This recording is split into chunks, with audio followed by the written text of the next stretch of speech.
Hello everyone, Onlydraven here again. Today we're doing another tutorial in Minecraft Sky Factory 4. Today I'm going to be showing you how to build and use the Forester, which is a device that automatically plants saplings and also harvests logs.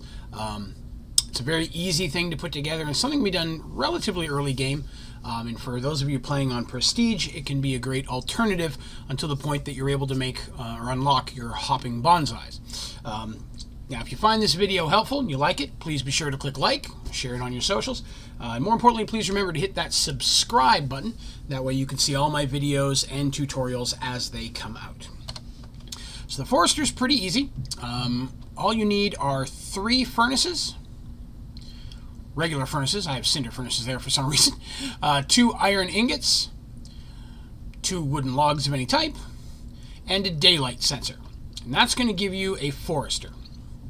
Now, a Forester will need an RF power source. For this tutorial, I'm just using an energy battery powered by a solar relay. If you're not sure how to use solar power, I'll link a video to that at the end of this. But the Forester uses a lot of RF power, so some of the just basic generators like coal generators and such really can't keep up with it that well. So we're going to be using battery, which at this point has just pretty much limitless power here. So itself, the Forester is very easy to use. Other than power, all you have to do is fill it with a sapling. You put 1 sapling in there, and it will eventually plant it. Now, it is not a fast device. All right. As you can see, it planted a sapling over here.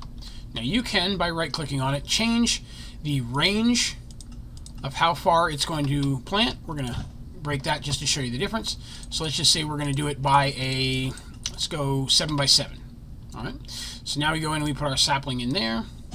Now it plants it. It's going to plant it closer because it has a smaller space. So you can adjust that, and you can click the preview hidden to see exactly what range. Like this is the 7 by 7 that it's doing now. And you can hide that again, but that'll show you the area you have to work with. So if you're trying to limit your space, and so what that's going to do is once that grows, and we're going to speed that process up a little bit with some bone meal, and you can do the little shifting over and over again to make it grow as well.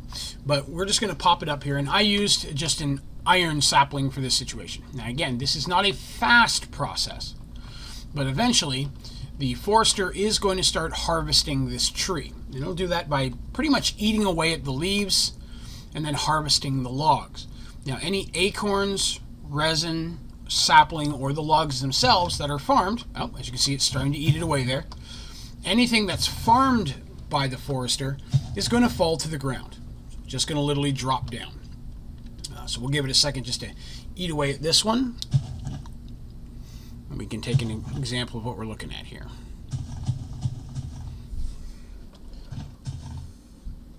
You can see it's a pretty slow process, but there we have an acorn on the ground. So it's eating it away, much like as if you were farming it yourself. And there we go with the logs. It always starts from bottom up. Now, as you can see, there's resin, acorn, and logs just sitting there on the ground. Now, you will not get leaves from this, and you will not get sticks from this. So it's not as good as regular bonsai or hopping bonsai if you're wanting to gather up those items as well. But it will still drop saplings, and there we have one there. Now, we're going to go ahead and gather those up. Now, what that will not do is it will not refill this with saplings. So you can use different items to gather them and re-put them in there. You could put a chest on top with an hopper or something of that nature, or item extraction cable to refill that into there. You can put a lot in. You can put stacks of 64, so you can fill it up pretty heavy, and it'll keep it going for a while. But as long as there are saplings in there, it will continuously plant and harvest them. So we're going to go ahead and just throw a few in there.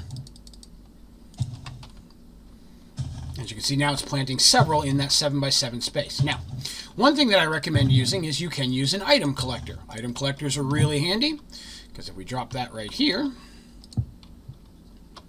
an item collector is going to gather up any of the items that are dropped for you. So it's something you don't have to go around and worry about them despawning or not picking up. So we'll go ahead and bone meal some of these trees.